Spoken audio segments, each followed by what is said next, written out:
I'm way more focused on the grass. I mean, on the livestock, got to fit the resource in my mind. With the pheasant hunting thing and the way we're structuring our production cycle and whatnot, we see them kind of fit together pretty seamlessly.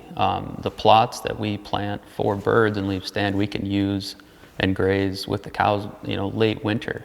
So they'll provide for that bird, but it's also providing for our cow herd. So it helps drive that cost down of planting that plot. And another point on that is not to take anything away from the CRP program, but our stockpile grass works the same way, and it fills that gap in our grazing, in a March or April type time frame, where it's doing that same thing for the pheasant, but it's providing that purpose from cow feed also, standing feed.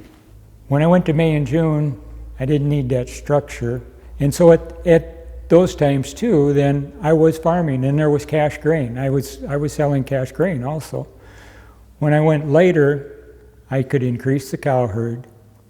We transitioned from cash grain all into livestock. And so no more cash grain, raised some feed on some of those acres. Some of them became pasture, the cow herd became larger. That was probably my biggest concern by moving to May, is being able to have quality forage out there going into breeding season with it being later. We've addressed that by changing some of our forage programs. We've planted some marginal ground back to warm season native grasses so that we do have better quality forage, say in July, August, and going into early September. Again, that also fit in really nice with our wildlife plans and our hunting enterprises. And so it does take additional management to make sure that you got forage quality that can still produce going into drought situations. Full season cover crops, I think, are an excellent way. We do some of that as well. And again, quality cover for wildlife, and also either late summer or winter grazing to help keep our resources going. That's something we can really talk about in depth, but we really try to minimize delivered feed. Everything that they can graze is good for us.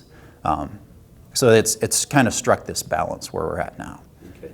The one thing that I think that gets left out is one of the main drivers to where and when and how you should calve has a lot to do with forage. And I think that doesn't get talked about enough. That's the key to calving, is good forage. And so it takes more management. A lot of us would rather do the same old thing and fail than to do something new that might require more management. We calved March and April for over 25 years, and then we switched. 2002 was our first year of calving in May. Back before that, I knew we had to do something different. We were haying for all summer long and feeding all winter.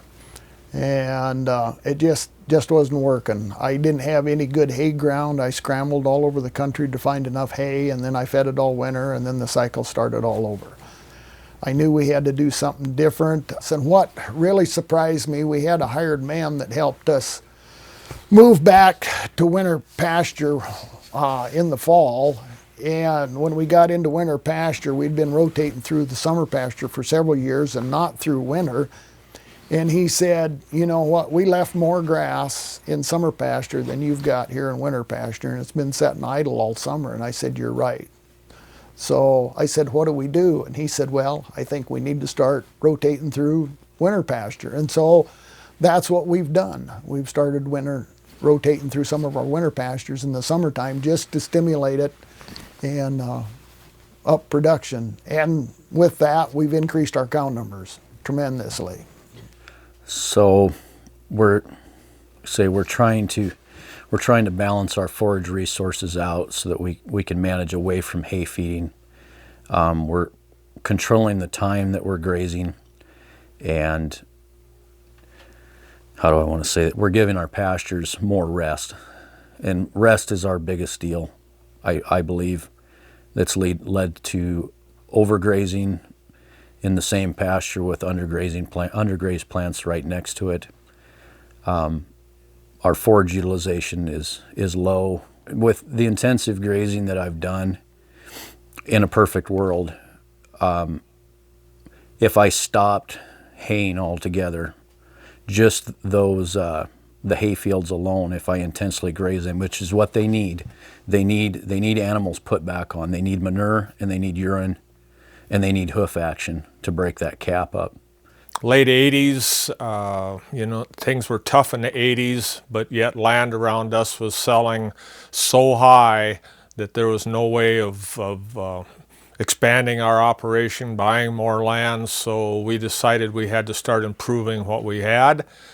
And at that time, the Soil Conservation Service had what was called a Great Plains program, and we got involved in that. We did a lot of cross fencing, put in a lot of water lines, started a rotational grazing system, and increased the production on our ranch. Not only increase the carrying capacity, but increase the forage quality along with it the whole time.